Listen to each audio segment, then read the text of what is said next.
Il est important et capital pour tous les hommes de se repentir. La repentance concerne tous les hommes, c'est-à-dire quelle que soit ta nationalité, quelle que soit ta couleur de peau, tu es concerné par le fait de te repentir vis-à-vis de Dieu. Jésus va le dire dans Luc 13, le verset 5.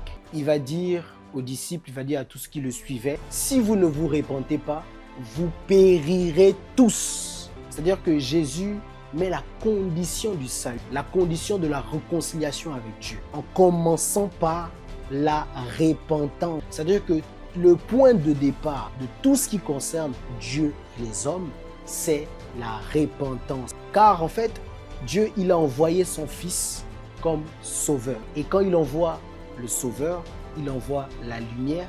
Il faut en fait que l'homme reconnaisse qu'il est ténèbres afin que la lumière se manifeste comme lumière. Si tu ne te reconnais pas comme ténèbres, la lumière ne peut pas se reconnaître comme lumière. Voilà pourquoi Jésus a dit, il n'est pas venu pour les bien portants, mais il est venu pour les malades. Donc il faut que tu reconnaisses que tu es malade. La Bible va dire dans Matthieu 4, le verset 17, dès ce moment, Jésus commença à prêcher et à dire, repentez-vous car le royaume des cieux est proche. Vous voyez? C'est-à-dire que le début même de la prédication de Jésus, c'est la repentance.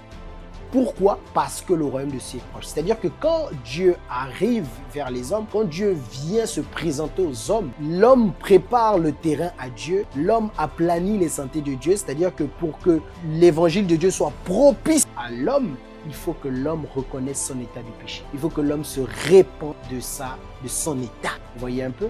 Et cela concerne tous les hommes. La Bible va dire dans Acte 17, le verset 30, que Dieu, sans tenir compte des temps d'ignorance, annonce à tous les hommes, en tout lieu, qu'ils aient à se repentir. À tous les hommes, en tout lieu. Dieu, sans tenir compte des temps d'ignorance. Ça veut dire que maintenant que toi qui m'écoutes, tu as écouté parler de la repentance, c'est encore pire. Parce que là, tu n'es plus ignorant de ces choses.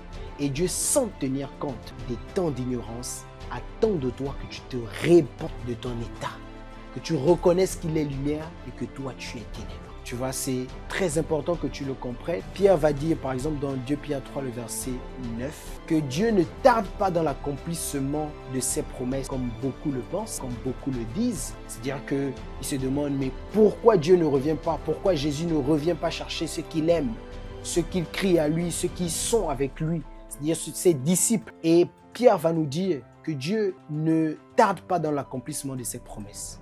Mais qu'est-ce qu'il fait?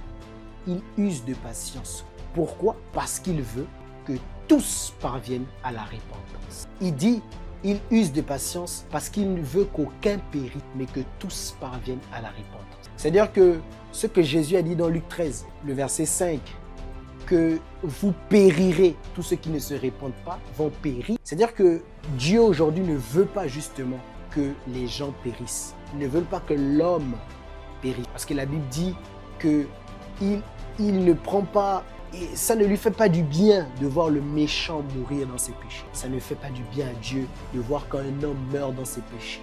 Vous voyez? Et il use de patience afin que vous vous répandez. Donc toi qui m'écoutes, qui ne t'es pas encore repenti, qui n'a pas encore reconnu que tu es ténèbres, mais que Dieu a envoyé sa lumière dans ce monde. Selon Jean, le chapitre 1.